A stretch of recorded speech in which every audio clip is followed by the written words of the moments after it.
Paz seja convosco.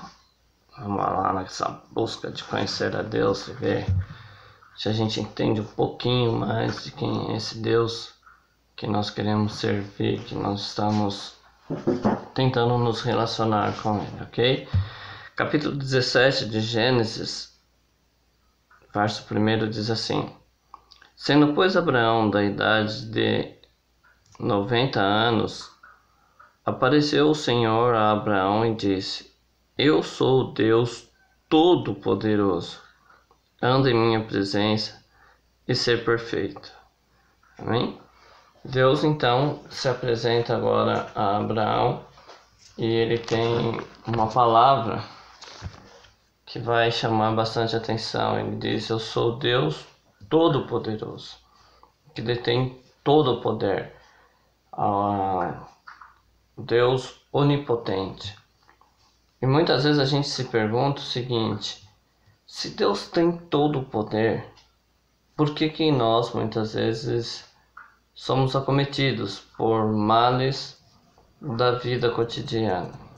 Porque ficamos doentes, porque a crise financeira alcança os cristãos, porque os problemas sociais entram dentro dos lares dos evangélicos, porque se Deus é todo poderoso, seria natural que ele fizesse tudo para ajudar o seu povo. E às vezes a gente temos medo, de orar. Eu estava numa palestra aí com os irmãos e a resposta para isso, por que a gente sofremos se o nosso Deus é o Deus Todo-Poderoso, ela é muito simples. É que Jesus disse assim, tudo é possível ao que crê. E cada vez que eu cito esse versículo, eu gosto de frisar bem que não está escrito tudo de bom, não está escrito tudo o que é agradável, tudo o que te faz feliz. Está escrito tudo é possível, tanto bem quanto mal. Jó diz assim, o que eu temia me sobreveio, o que eu receava me aconteceu. Então, quando eu temo alguma coisa, eu acredito naquilo. E ele acreditou no mal, o mal aconteceu para que se cumprisse a palavra. Nós hoje nós deixamos de crer um pouco em Deus, Nós deixamos a Deus de lado, pegamos os nossos conceitos, a nossa filosofia. Estava até ouvindo um filósofo esses dias que ele disse uma coisa muito legal, que nós estamos adaptando a Bíblia Sagrada, adaptando a religião, que ele não fala só do Evangelho, mas ele fala das religiões. Que eu digo assim, eu sou evangélico, mas eu não pratico a Bíblia Sagrada, não perdoo, não faço bem às pessoas, mas eu digo que sou evangélico. Eu sou evangélico, mas se alguém me dar um tapa do meu lado direito, eu dou um soco, ao invés de oferecer a outra face. E que isso não é, Não é evangelho. Ele diz uma coisa: quando nós adaptamos, pegamos parte de um conceito religioso e dizemos, é isso que eu vou fazer, então o mais importante na história deixou de ser a própria religião, é eu, Que eu sou tão importante que eu adapto a religião à minha maneira. E com isso, a gente vai acabando deixando de viver algumas coisas. Por exemplo, nós vamos ver mais para frente sobre um Deus que supre as nossas necessidades, um Deus provedor, um Deus que Deus proverá, o monte do Senhor proverá. E esse Deus provedor, ele pode prover tudo para nós. Nós temos dentro do contexto evangélico, e não só do evangélico, porque Deus, ele abençoa tanto os bons quanto os maus. Nós temos uma forma muito especial de Deus cuidar das provisões necessárias para o ser humano. O problema é que eu não confio em Deus. E a prova de que eu não confio em Deus, ela vem pela minha desobediência naquilo que ele diz que deve ser feito. Sei que é um tema muito polêmico, e talvez determinar esse tema seja algo de muitos estudos, então a gente não vai poder simplesmente falar assim, eu vou dar um exemplo, mas a gente não tem tempo para dissertar todo o assunto, que é o sábado, né? O sábado é Deus dizendo assim, olha, vocês vão trabalhar 6 dias, no 7º vocês vão descansar, vocês vão fazer toda a obra servil em 6 dias, no 7º vocês vão descansar, é o meu dia, o dia do descanso. Porque às vezes eu não consigo ter esse dia de descanso, porque eu quero trabalhar. E quando eu vou trabalhar no sábado, eu estou dizendo para Deus assim, ó, tudo bem, o Senhor tem a sua provisão, mas se eu não fizer, o Senhor não faz. Ué, como é que é assim? Como é que eu posso dizer que eu confio em um Deus provedor, se eu digo assim, se eu não violar a lei desse Deus provedor, eu não vou ser provido por Deus. Deus não vai prover na minha vida se eu mesmo não fizer. Fica difícil, né? Fica difícil, por exemplo, eu crer no Deus que tem o poder de transformar pessoas, né? Por exemplo, a gente vê algumas coisas acontecendo dentro da sociedade, a gente diz, isso daí só sangue, mas querendo dizer assim, isso daí nem Deus muda. Se eu não consigo acreditar que Deus me muda, né? Eu nunca vou conseguir acreditar que Deus é capaz de transformar uma pessoa enquanto eu mesmo não for plenamente transformado por Deus. Hoje, eu posso dizer que em relação a algum tempo atrás, eu sou bem melhor como ser humano, eu sou bem melhor como pessoa, até porque alguns hábitos que eu tinha que prejudicavam o meu comportamento, hoje eu já não os tenho, não é? Tenho alguns outros hábitos que precisam mudar, mas muitos já foram transformados. Mas eu ainda preciso mudar mais. E se eu não acreditar nessa mudança em mim, se eu não viver essa mudança em mim, jamais vou acreditar na mudança de outras pessoas. O Deus que cura, né? Quando a gente vê que Deus cura, e que a igreja, principalmente a igreja de Cristo hoje, é um poço de enfermidades, e eu não quero dizer aqui que você tenha pecado para estar enfermo, não é isso, se bem que algumas enfermidades vêm sim do pecado, são consequências. Eu não quero dizer isso, mas eu quero dizer que às vezes a gente não presta atenção no que a palavra de Deus diz. Algumas coisas da doença, por exemplo, pressão alta, algumas outras doenças, desculpem, né? Se a gente vai conhecer Deus, a gente vai falar, a gente tem que ser franco, né? Por exemplo, a obesidade, algumas outras doenças, elas são típicas de uma alimentação. É claro, tem os fatores genéricos, né? Que são os fatores que são da pessoa mesmo, típico da pessoa, e a gente tem que entender o seguinte: muitos são de uma alimentação errada, comemos demais, comemos coisas prejudiciais, mais frituras, refrigerantes e essas coisas foods, né, que são tão gostosas, hambúrguer, batata frita, pastel, pizza, essas maravilhas da culinária que acabam destruindo a gente. E a Bíblia fala sobre se alimentar corretamente. Ela chega a dizer que se você é glutão, se você come demais, coloca uma faca no pescoço quando você sentar perto do governador, né, para você não ser repreendido. Aí inventa uma desculpa aí que crente não bebe, que crente não fuma, mas come. Não, o crente ele come moderadamente, né? O crente não come demais. O crente não é glutão, porque glutonaria é pecado, né? Então o crente não pode ser glutão. Então Deus é todo poderoso. O problema é que nós não conseguimos direcionar a nossa fé nesse Deus que tem todo o poder. Por exemplo, eu tenho 9 filhos, como vocês devem saber. Se vocês ainda não sabiam, essa é a realidade. 9 filhos. E desses 9 filhos, alguns estão longe de Cristo.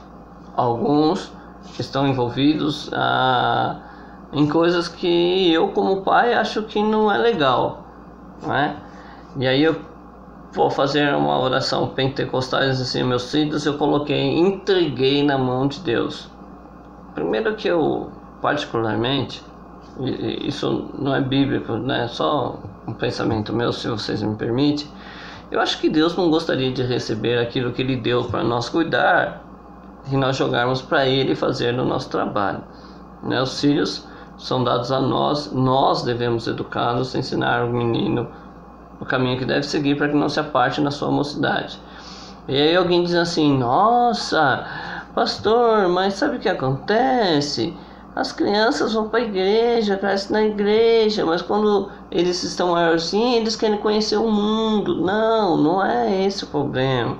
O problema é que nós levamos nossos filhos para a igreja, eles cantam no coralzinho da criança, e na sua adolescência ele começa a entender muitas coisas.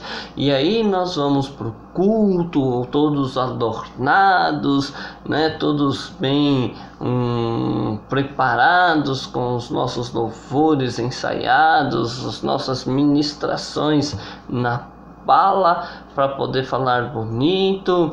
E quando nós saímos da igreja, nossa conduta nem sempre é uma conduta cristã, né? Tem muitos lares cristãos que hoje já não tem mais os cultos domésticos, tem muitos lares cristãos que já não tem mais o ensinamento bíblico da parte de seus pais, tem muitos erros acontecendo, muita permissidade, né? E isso tudo é prejudicial.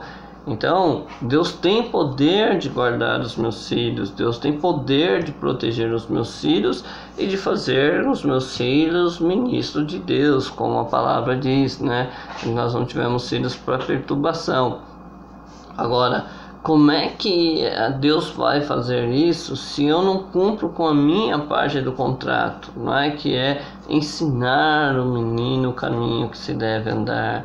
Ele vai para a igreja e um dia, se ele tiver com uma dor de barriga, ele até vai para a igreja, mas a vida de um relacionamento com Deus, tem muitos filhos de cristão que nunca viu seus pais pegarem uma Bíblia para estudar. Tem muitos filhos de cristão que nunca viram seus pais fazer uma oração dentro dos seus lares.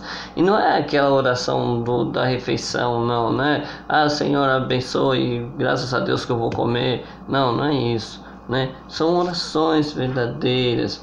Nunca viu os pais entrarem na sala do trono, né? Não porque tem uma necessidade, uma aflição, mas por um hábito, por um costume de se relacionar com Deus. Este é o caminho que nós devemos ensinar para os nossos filhos, né? Às vezes nós culturalmente, né, mentimos. Olha só que coisa mais maligna, né? Porque ele é o pai da mentira. E nós mentimos. E mentimos às vezes descaradamente, né? O telefone que toca e diz: diz que eu não tô, né? Quando é o cobrador, ou aquele irmão que liga para pedir um conselho e você já tá de saco cheio dele, e aí você vai mentir, né? Diz que eu não tô, ensinando seu filho a mentir. Lembra? Ele não vai se apartar na sua mocidade, não é? Enganar, trapacear. Existem muitas mães que permitem que seus filhos façam as coisas erradas, e aí quando o pai está perto já fala: olha, seu pai está para chegar. Puxa vida, que esse menino está aprendendo que na frente do pai não pode fazer, mas quando o pai não está, podemos enganá-lo, fazê-lo de trouxa. Olha só, esse menino vai crescer e não vai se apartar desse caminho.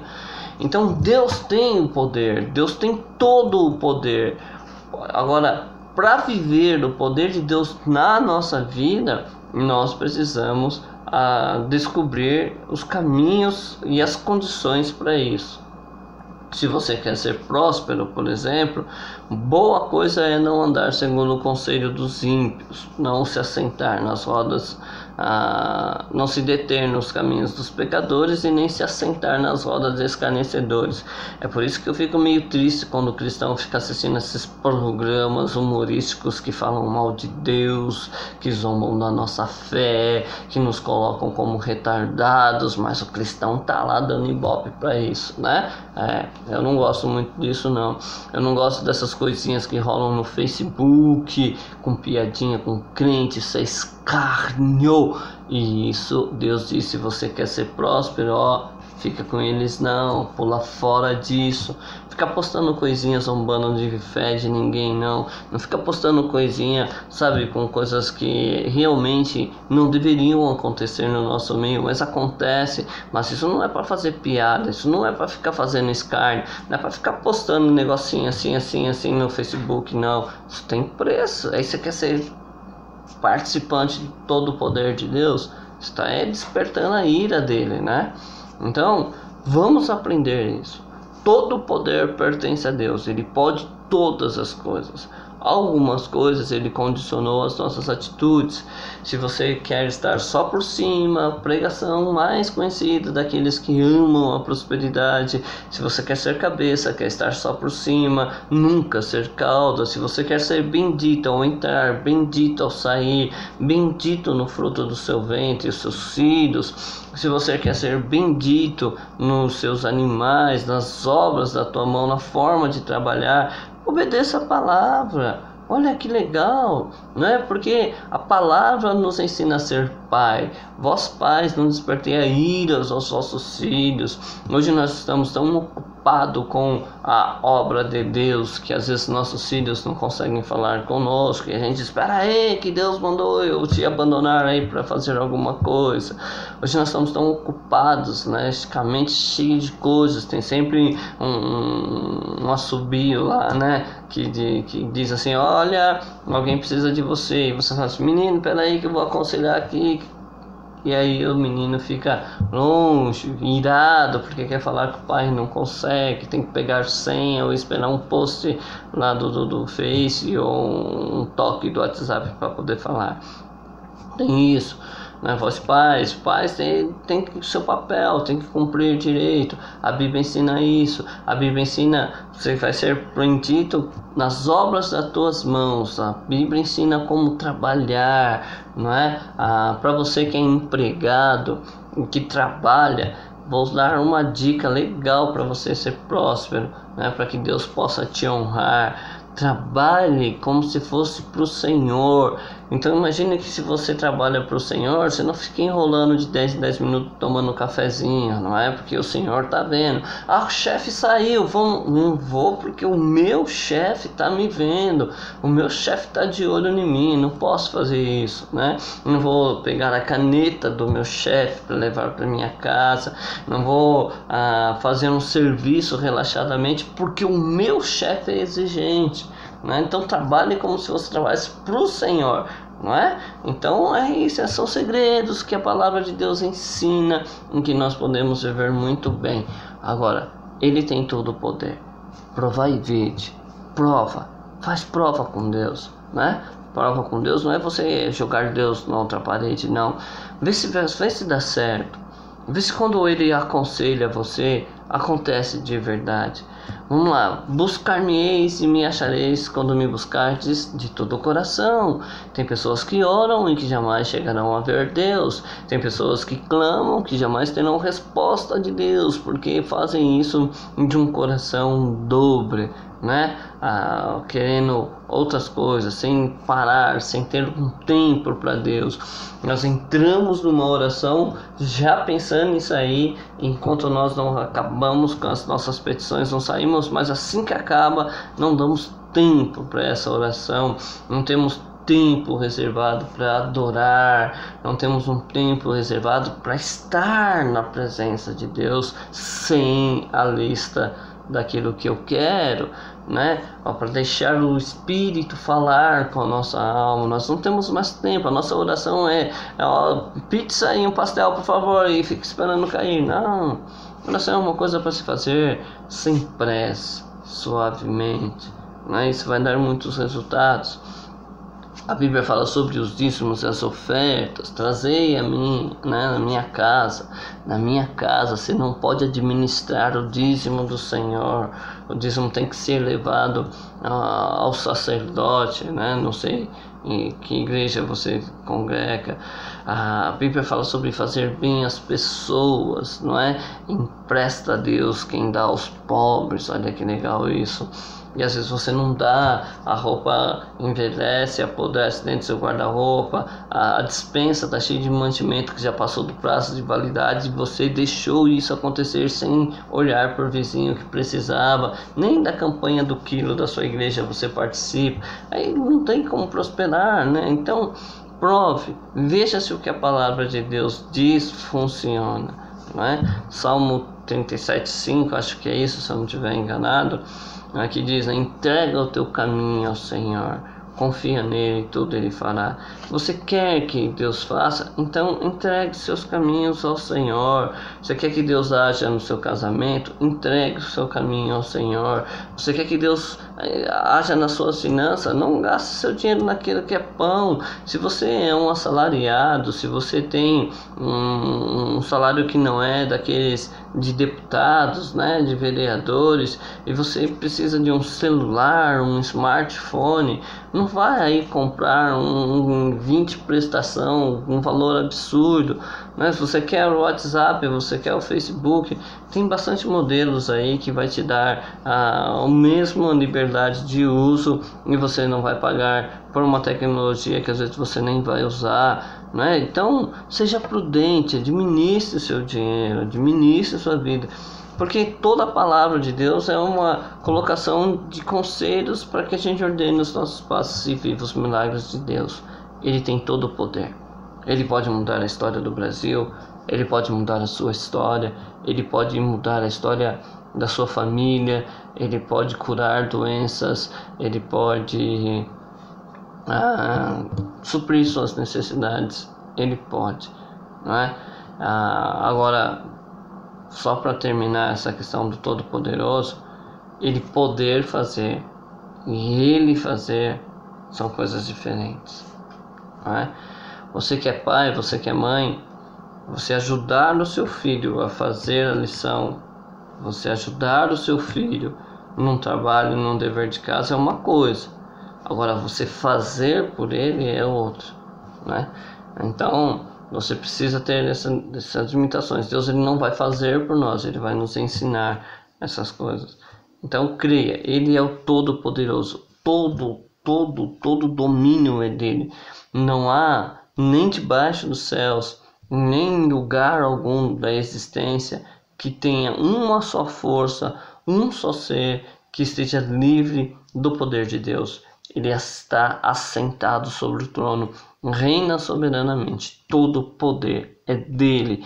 Nem mesmo aqui na terra, por consequências dos nossos erros, algumas coisas dão errado, mas não tem um ser, o diabo, ele não tem todo o poder, ele tem autorização para fazer alguma coisa, ele não faz deliberadamente o que quer. Lembra quando ele foi querer colocar as enfermidades em Jó, tirar as coisas que Jó tinha?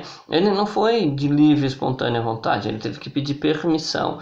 Então tudo é permissão de Deus. Mas por que Deus permite o mal? Porque nós escolhemos fechar as portas na cara de Deus para ficar ouvindo o que o inimigo dele tem para a nossa vida. Ok? Então ele é todo poderoso. Creia, se você vai se relacionar com Deus, creia que ele tem todo o poder. Ele pode tudo, porque ele é todo poderoso. Ok? Até a próxima. Espero que a gente consiga aí crescer nesse relacionamento com Deus, aprimorar a nossa fé. É um tempo de nós despertarmos, né? Então vou até colocar diferente. É um tempo de eu despertar na minha fé, para essa fé que vive, né? Uma fé viva, não essa fé apenas religiosa. E a gente precisa chegar nisso. Talvez alguém mais precise além de mim. E se você gostou, é claro, vamos pedir aí que você dê uma curtida, vamos pedir aí que você ajude a gente a compartilhar, vamos pedir para que você acompanhe, né, a página de estudo lá no Facebook, Uma Voz no Deserto, e vamos pedir que você nos ajude em oração. Lembrando sempre, ouviu alguma coisa aqui? Corre para a Bíblia, examina, vê se é verdade. Não é só a palavra de Deus. Tudo que o Alexandre acrescentar não pode ser questionado. A Bíblia não, mas tudo que o Alexandre acrescentar pode ser questionado. E você deve questionar com verdade. Só a palavra de Deus é a verdade, ok? E a nossa intenção é essa. Então, vamos lá? Deus abençoe.